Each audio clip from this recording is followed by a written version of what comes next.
Hello students and my dear friends, welcome to Maths App by Dr. Tanya Bose. Today we will learn about Fourier transforms and we will do some practice problems in Fourier cosine transforms, right? So let us check this question. Find the Fourier cosine transform of ft equal to 1 upon 1 plus t square. So how to do it? Let's begin. So we write Fourier cosine transform. We will write it as fc omega equal to 0 to infinity f of t cos omega t dt, right? So this becomes 0 to infinity f of t is 1 upon 1 plus t square into cos omega t into dt, right? So if you check this integral, you can see that this integral is quite difficult to evaluate using Eilide method. So we learn a new technique, that is differentiation under the integral sign. So what is differentiation under the integral sign?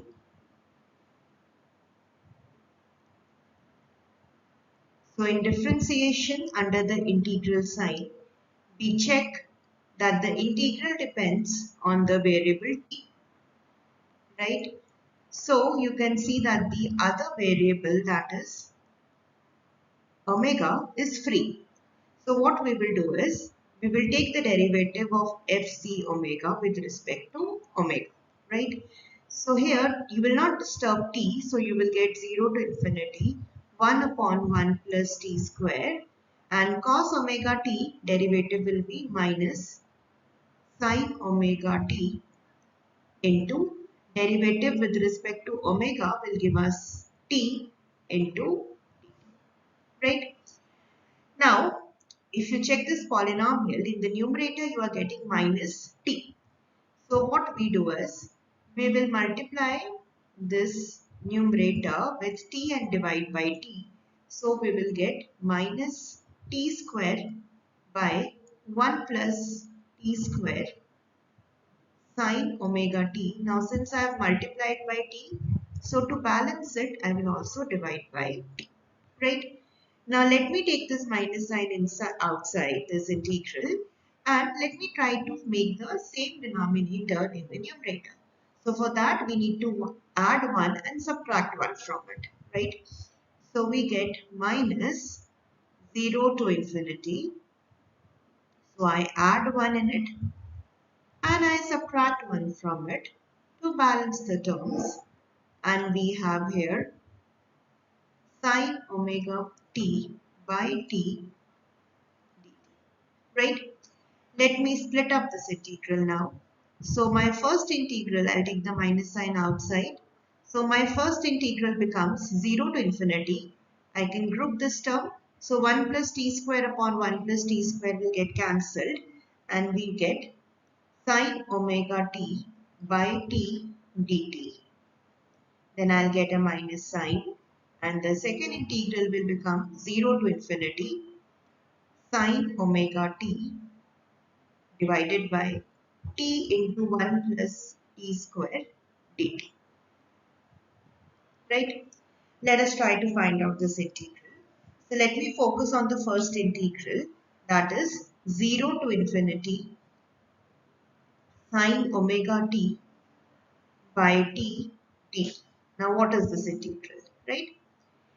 So we have done these type of integrals in Laplace. So if you haven't checked my video on Laplace transform, do check it. I will give the description in the comments. I will give the link in the description also. So I'll just do a recap of how we did it. If you remember, we have done 0 to infinity sin t by t dt. So this is basically Laplace of sin t by t at s equal to 0 using the definition of Laplace transform, right? So here what we will do is, let us try to calculate what is Laplace of sin t. Now Laplace of sin t, we know it is 1 upon s square plus 1. So Laplace of sin t by t is division by t. So it will be integral s to infinity 1 upon s square plus 1 ds. So this is nothing but integration is tan inverse s from s to infinity. So when I put the limits, we will get pi by 2 minus tan inverse s. Right? Now when I put s equal to 0, this integral will give me the answer as pi by 2. Now in my integral, I have sine omega t. So let me put t equal to omega. So what will happen? dt will be equal to omega into dx.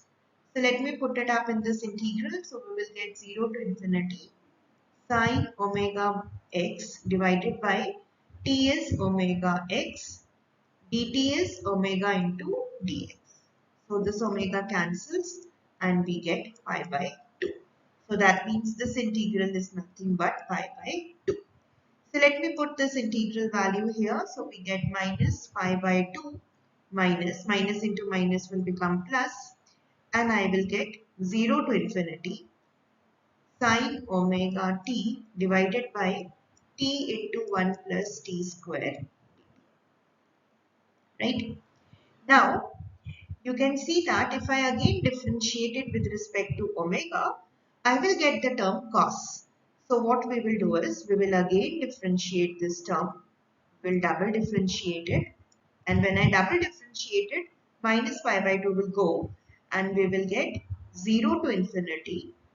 Sin omega t derivative will become cos omega t into derivative with respect to omega will be t divided by t into 1 plus t square. So you can see that t gets cancelled and this integral is nothing but from where we started, that is equal to fc omega. Right? Now just for simplicity, let me put fc omega equal to I. So this is nothing but we are getting d square I by d omega square is equal to I. So that will become d square minus 1 into I is equal to 0.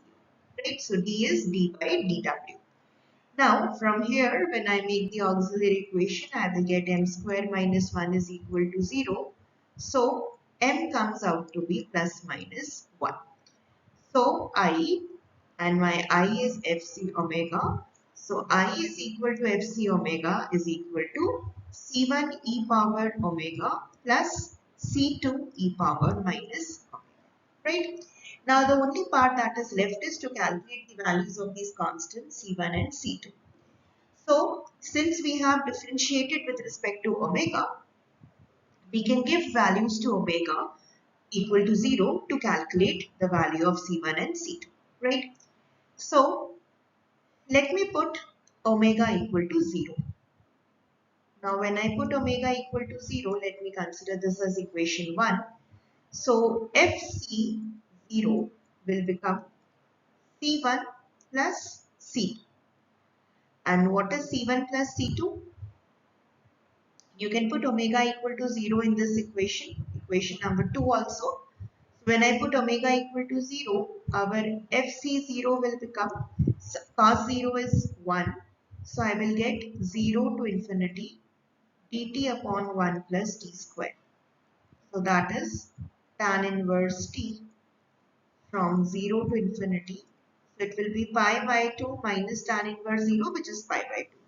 So if I compare them, I will get c1 plus c2 equal to pi by 2. Right? So this is my first equation. Let's check the second equation now. Let me calculate fc dash omega from equation 1.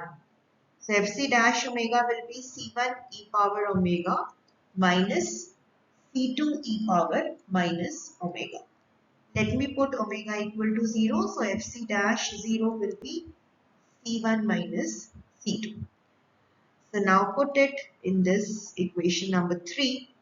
So fc dash omega sine 0 will become 0. So this whole term will become 0. So fc dash omega 0 will become minus pi by 2. Right? So this becomes my second equation. So if I solve these two equations on adding them, what will happen? C2 cancels, it will become 0. So 2C1 is equal to 0, so C1 will become equal to 0. So if C1 is 0, what is C2? C2 is equal to, right? So finally, what is the value of Fc omega? C1 becomes 0, we get pi by 2 e power minus. So this becomes my final, right? So I hope you understood this technique of differentiation under the integral sign and you understood the question also. So pause it wherever you require it, and if there is still a doubt, just ask me in the comment section, right? So thank you so much for listening to me, and if you like the video, do hit the like button and do subscribe my channel to get the latest updated video. Thank you so much. Have a nice day and believe in yourself. You will definitely achieve it.